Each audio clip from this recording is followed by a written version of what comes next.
Hello, math magicians.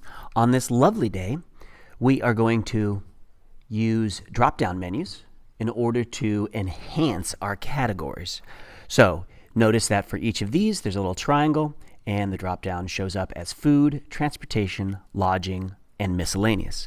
Now you can put a list of 20 or 2 in this that you would like, and you can place it anywhere you would like here. So I'm just going to randomly select a cell, then I'm going to go up into Data, and go to Data Validation.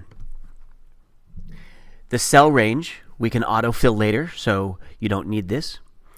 And what we're going to do is select Criteria, List of Items. Enter items separated by a comma. So here, if I say food, and then cats, dogs, potatoes. Okay. And now when I save, notice what happens. It now has that triangle, and I can drop down food, cats, dogs, potatoes, and I can select it. Now if I want to fill up or down, all I have to do is autofill by grabbing the corner and fill down or fill up if I would like. And notice what happens here though.